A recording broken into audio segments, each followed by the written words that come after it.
guys, welcome back to my YouTube channel. Nama saya Anggun Putri Wulandari.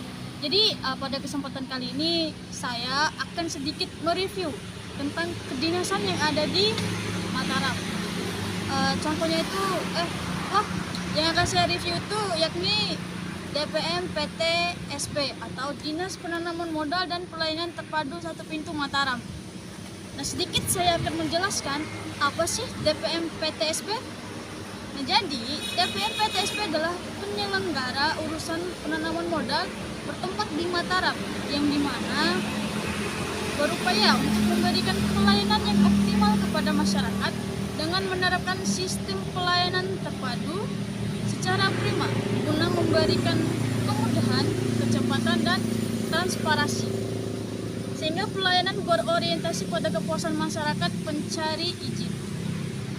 Nah, jadi dinas ini dikhususkan untuk mereka para usahawan yang ingin melakukan yang namanya izin usaha seperti UMKM, industri, dan lain sebagainya. Nah, untuk masalah perizinan memang menjadi hal yang sangat penting dalam menjalankan usaha berskala kecil maupun besar. Tentunya di masa pandemi pemerintah juga dituntut untuk memberikan pelayanan mengikuti perkembangan zaman saat ini. Bentuk pelayanan online atau digital bukanlah hal yang tabu atau hal yang bisa dibilang baru untuk masa teknologi saat ini. Itulah mengapa pemerintah itu harus dituntut untuk mengikuti zaman, yaitu mulai dari pelayanannya itu harus mengikuti zaman sekarang, yaitu teknologi. Yang dimana pada dasarnya pelayanan digital atau teknologi ini bertujuan untuk mempermudah efisiensinya dan untuk mengoptimalkan berbagai kebutuhan masyarakat saat ini. Nah, di Mataram sendiri untuk perizinannya sudah ada, namun pada saat saya sedikit mereview, mencari tahu, dan sedikit menanyai kawan-kawan saya yang sudah masuk ke dalam ranah industri ini, itu ternyata ada beberapa hal yang sulit dilakukan dalam melakukan perizinan online. Kenapa saya mengatakan demikian? Yang pertama itu para pelaku usaha di sini tuh harus diminta untuk membuat yang namanya akun. Yang di dalam akun itu mereka diwajibkan untuk menulis NIK dan sebagainya. Nah, permasalahannya, apakah respon dari pelayanan digital ini mampu untuk yang namanya mengakomodir semua dari orang-orang yang melakukan izin usaha ini, dan apakah efisien dalam pelayanannya? Karena biasanya orang-orang kita ini sudah bisa dibilang itu lebih suka melakukan segala pelayanan itu dalam tatap muka. Karena mengapa? Karena biasanya dalam tatap muka itu bakal langsung direspon ketimbang online.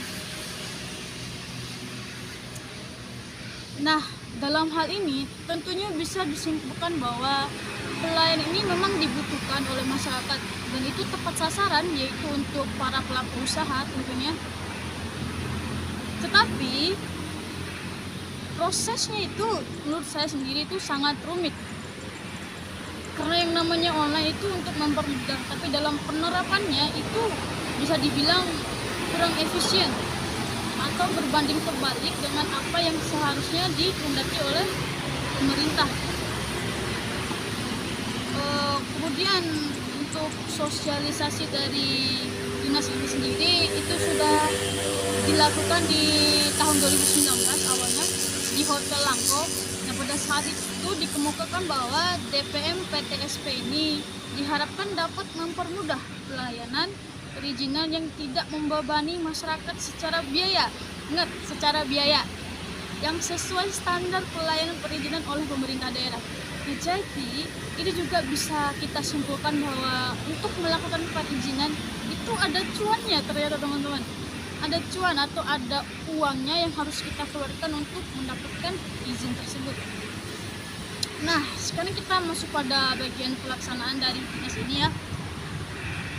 Pada pelaksanaannya itu terdapat beberapa kendala atau hal-hal negatif yang terjadi di luar daripada kehendak dari tujuan program ini dibuat. Yang pertama itu ada diskriminasi. Nah, diskriminasi ini adalah perlakuan khusus dalam pelayanan.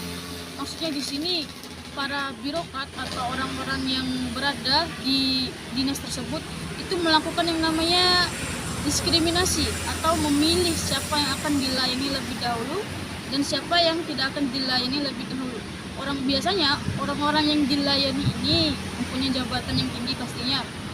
Terus mungkin ada juga yang punya hubungan kekerabatan sehingga prosesnya itu didahulukan dibanding yang lain. Kemudian masih banyak calon izin yang susah ditertibkan. Ketiga, masih adanya pungutan liar dengan dalih agar mempercepat proses perizinan. Nah, ini juga menjadi masalah ya teman-teman, karena sampai sekarang itu birokrasi tanpa uang itu sangat minim, bukannya membantu secara percuma karena ini memang program dari pemerintah, tapi para birokrat ini sebagian ya, bukan semua, itu melakukan yang namanya pungli atau pungutan liar. Nah, hal ini banyak saya jumpai di berbagai instansi, bukan hanya di instansi yang ini, tetapi juga di bank, di capil, itu juga banyak saya temui karena saya juga mengalami sendiri hal demikian, yang dimana biasanya orang-orang tersebut akan meminta uang untuk yang namanya mempercepat proses pelayanan, padahal mereka juga digaji oleh masyarakat ya. Jadi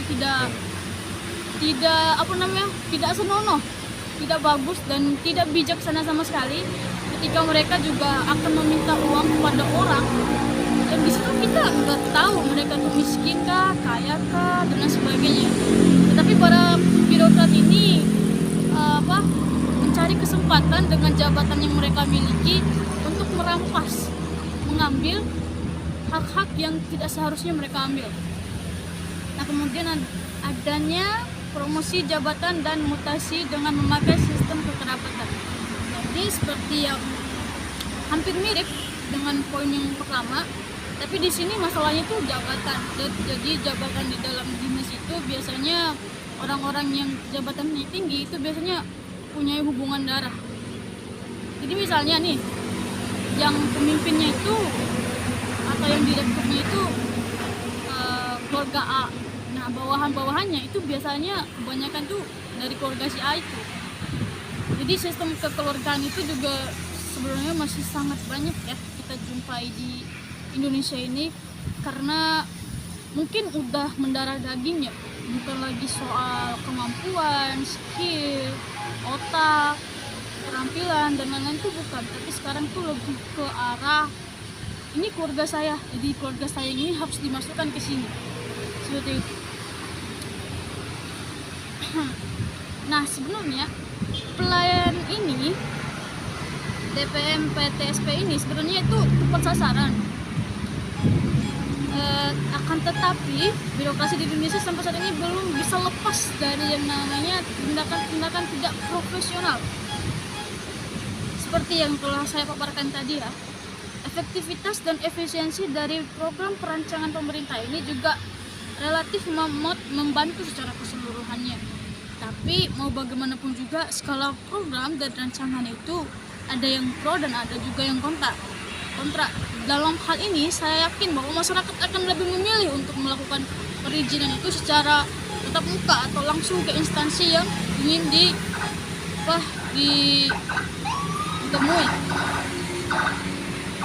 Karena memang orang-orang di Indonesia itu terbiasa untuk melakukan pelayanan secara tatap muka atau secara langsung ketimbang melakukan pelayanan secara digital. Karena memang hal itu kalau kita merujuk pada saat ini itu masih dibilang tabu oleh sebagian masyarakat, khususnya itu bagi orang-orang yang di atas usia 40-an. Itu kekuasaan mereka akan internet itu masih minim, berbeda dengan anak-anak zaman sekarang yang sudah hafal tentang internet itu sendiri. Udah, Oke. Oke guys, mungkin itu aja ya yang bisa saya sampaikan.